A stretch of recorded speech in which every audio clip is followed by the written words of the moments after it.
Hello, lovely friends. I'm Heather. Welcome back to Belle's Library. Today we are going to be doing the Imagine If tag. This was created by Emily Fox on Books with Emily Fox. I will have her video down below. Basically, what's going to be happening in this is I have a few authors. I don't know. I think I did like 15. And then one of their corresponding books that they've written, and I've got one in each of these. So all the authors are in one, and then all of the books are in one. I'm going to pull one from each, and we're going to imagine if said author wrote said other book that's not theirs, and do I think it would be better, worse, just, I don't know, whatever my thoughts might be with some of that. So I did try to include, I'd say most of the books are ones that I enjoyed, but I also tried to also include books that maybe I'm a little more neutral on, or like authors that I've read a chunk from. And then also I did include some books and authors and stuff that I'm not a fan of, so that we could have a good mix going on while we go through this.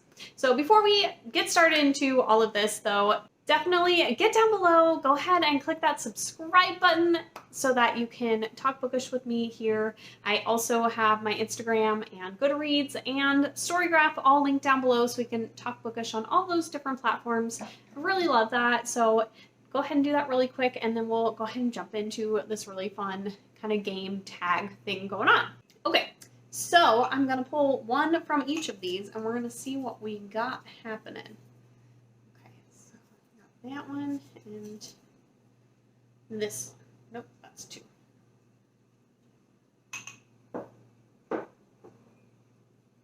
Okay, so what if Erin Morgenstern wrote The Sundown Motel? So The Sundown Motel is by Simone St. James, and this one's kind of a creepy motel story. Like, this girl goes to the Sundown Motel where her aunt like disappeared like 30 years ago, and she's trying to figure out what's going on, and there's like some other weird haunted stuff going on.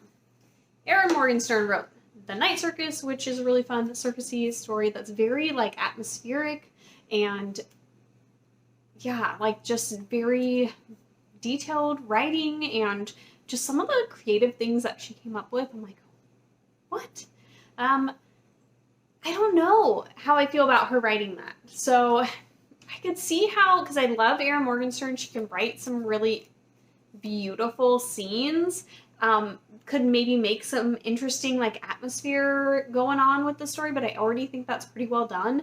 And I don't know, I feel like she would just turn it into something that would require too much thought. And this is just one of those stories that's just kind of fun and is put together just in an interesting and light way where you're just trying to figure out this mystery. And I just feel like it might get a little too convoluted and crazy if Erin Morgenstern wrote it. So I don't know if that's a go. I think I'm going to leave it. Okay, so let's see what the next two are. And we got, okay, so the author we got, what if Talia Hibbert wrote To Be Taught If Fortunate? So this is by Becky Chambers, and it's like a sci-fi type book. And then Talia Hibbert writes romance. So I don't know that this would go well at all. I will say Becky Chambers, like her sci-fi can be a little bit more uplifting and hopeful and light. So it's not like super crazy sci-fi stuff. But like, I just can't imagine Talia Hibbert writing sci-fi. Let me think about this. So Talia Hibbert wrote some sci-fi. I think that she could potentially make this an interesting story because we have this like group, this team of scientists just going to other planets, and they're not supposed to mess with them. They're just going to observe, and they're sending back the information about these different planets. I think that she could make some fun, interesting romance happen on the trip. And that might be kind of like just a totally different type of book, but that I could also enjoy. I don't know that I would want to take away Becky Chambers' version though. All right, let's do another one. Here we go, here we go. Okay, so Becky Chambers is up. So imagine if Becky Chambers, if you can even read that, wrote Lock Every Door by Riley Sager. So this is my favorite Riley Sager book, and Becky Chambers, I don't know that she could write this the way that I would like it to be written. Just because, like, I feel like this is not hopeful in any way, and like the characters are not great at all. They're very suspicious, and which is, I mean, mystery thriller, that's kind of where you're at. I feel like Becky Chambers, though, her characters are just more like you root for them and you like them, and they're unique and different, and it's one of my favorite things about her. I don't see her writing a mystery thriller. I just don't at all. All right, here we go. This one, and oh, that doesn't work. Christina Lauren and Unhoneymooners, they already write that. Let's just restart that whole thing. Here we go. Let's get into this and this one. Okay, so Brittany Morris. What if Brittany Morris, she wrote Slay and The Cost of Knowing, wrote House of Earth and Blood. Okay, I actually think I would really enjoy that. I think she could do a really interesting job with it. She does write a little more like contemporary side of things, but I also feel like House of Earth and Blood is kind of like, you know, it's fantasy romance, so it's kind of got some of those contemporary type vibes. But I think that Brittany Morris could really bring some interesting topics to House of Earth and Blood when it comes to race and society and the way we work, which I think Sarah J. Maas, you know, tried to incorporate into this, but I just feel like Brittany Morris could do it a little better. I really love her writing, and Sarah J. Maas I'm kind of in the middle about, so I actually think this would be really cool to see. Okay, now we've got, sorry to all you Sarah J. Maas people out there. I know she's a favorite, and people love her, and I don't dislike her. I just haven't totally fallen in love with her stuff. Okay, I've got Miss Christina Lauren, or it's a duo, so the two of them. But if the author group duo Christina Lauren wrote For Your Own Good by Samantha Downing, I don't know if that would work very well. Okay, so our lovely little romance duo here, writing about a prep school and some teachers, and there was like a murder there, and shenanigans going down. I don't know if that would work at all. I just don't see it. It's another one of those situations where, like, Samantha Downing does a really great job of writing these characters that are just truly awful human beings, and I don't think Christina Lauren could totally just write that. Like, I don't know if that would work. Okay, let's see what else we got going on. Come apart. Here we go. Okay, so what if Simone St. James wrote Slay? So Simone St. James, if she wrote Slay, which is kind of this contemporary but also sci-fi about this girl who like writes or made this whole game, and then somebody gets murdered based around the game in real life, though, and everybody starts coming down on her because she created this game for the Black community specifically, and so then people are like, you're racist. Anyways, I just know this one isn't as popular, so I wanted to make sure you guys knew what was going on. So Simone St. James, if she wrote Slay, would that work? Wow, that's a really big bird outside. Anyways, I'm getting distracted, I'm sorry. Could that work? I don't know that it would, because this has so much social commentary that unfortunately I don't think Simone St. James could, like, work with. But if we were taking out that piece of it, I still don't think that Simone St. James would quite be able to hit on all these different more sci-fi gaming type topics, and I don't know, I don't know. And in the YA side of it, I don't think would totally work for her. I don't see it. All right, let's see what else we got in here. This one.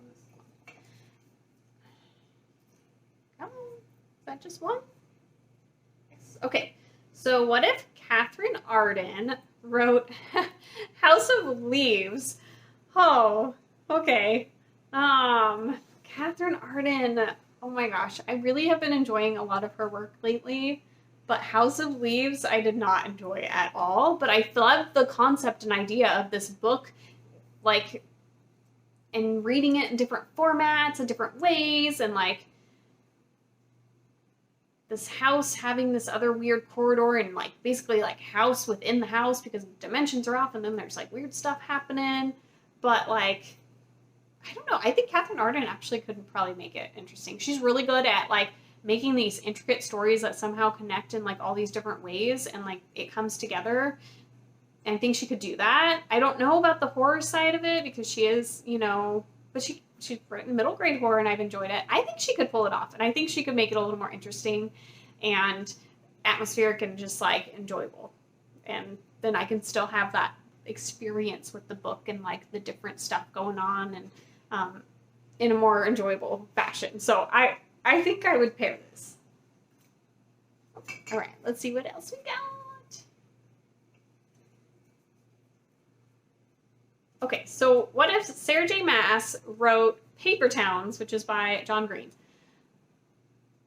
I don't know that it would make that much of a difference. I think that she just, I don't know, she might be able to make the romance a little more interesting. But like they both to me are just super wide stream. A lot of people love them, but both are kind of like neutral ground for me. So I don't know that it would really make that much of a difference to me. It's just kind of, oh, okay, sure. I think we only have a couple more. Oh, maybe not. There's like 4 or something there. We're getting there. Here we go. Okay. What if John Green wrote Take a Hint, Chloe Brown? I don't think so. Actor Age Eve Brown's my favorite out of the Brown sisters by Talia Hibbert. But I put Chloe Brown in there because it was my least favorite, but I still enjoyed it. But I was like, what if I got an author that I was like, oh yeah, I would love that even more. John Green's not going to be it. He's not going to make that story any better or more interesting. And I don't even want to see him try. Just no. Okay, we're moving on from that. Let's see what else we got.